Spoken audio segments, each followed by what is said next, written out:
حضور اکرم صلی اللہ علیہ وسلم شب معراج میں بیت المقدس کی طرف جاتے ہوئے مصر کے قریب ایک مقام سے گزرے۔ انہیں نہایت ہی اعلیٰ اور زبردست خوشبو آنے لگی۔ آپ صلی اللہ علیہ وسلم نے حضرت جبرائیل علیہ السلام سے پوچھا کہ یہ خوشبو کیسی؟ جواب ملا کہ فرعون کی بیٹی کی باندی مشاطہ اور اس کی اولاد کی قبر سے آ رہی ہے۔ پھر حضرت جبرائیل علیہ السلام نے اس کا قصہ بیان کیا کہ مشاطہ فرعون کی بیٹی کی خادمہ تھی اور وہ خفیہ طور پر اسلام لا چکی تھی۔ ایک دن فرعون کی لڑکی کو کنگھی کرتے ہوئے اس کے ہاتھ سے اتفاقاً کنگھی گر پڑی۔ وہ اٹھانے لگی تو اس کی زبان سے بے تحاشا بسم اللہ نکل گیا۔ اس پر شہزادی نے کہا کہ تو نے آج عجیب کلمہ بولا، رب تو میرے باپ فرعون ہی ہے، تو پھر تم نے یہ کس کا نام لے لیا؟ اس نے جواب دیا، فرعون رب نہیں بلکہ رب وہ اللہ ہے جو مجھے اور تجھے اور خود فرعون کو روزی دیتا ہے۔ شہزادی نے کہا اچھا تو میرے باپ کے سوا کسی اور کو رب مانتی ہے؟ اس نے جواب دیا ہاں میرا، تیرا اور تیرے باپ کا سب کا رب اللہ تعالی ہی ہے۔ شہزادی نے اپنے باپ سے کہلوایا۔ وہ سخت غضبناک اور اسی وقت اسے سر دربار بلوا بھیجا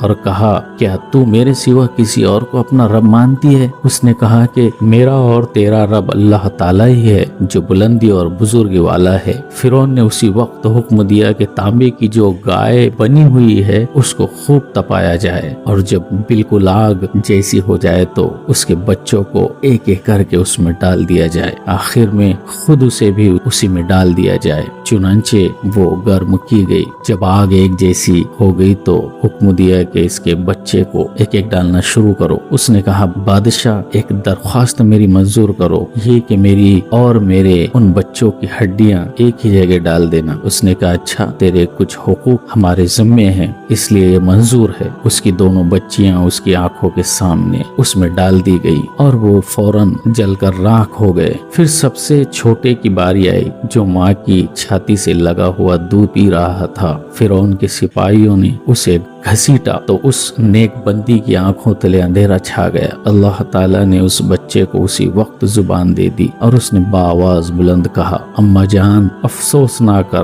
اماں جان ذرا بھی پسو پیش نہ کر، حق پر جان دینا ہی سب سے بڑی نیکی ہے۔ چنانچہ انہیں صبر آ گیا، اس بچے کو بھی آگ میں ڈال دیا گیا اور آخر میں ان کی ماں کو بھی اسی آگ میں جلا کر مار دیا گیا۔ یہ خوشبو کی مہکیں اسی کے جنتی محل سے آ رہی ہیں۔ سبحان اللہ، یہ ہے ایمان کی طاقت۔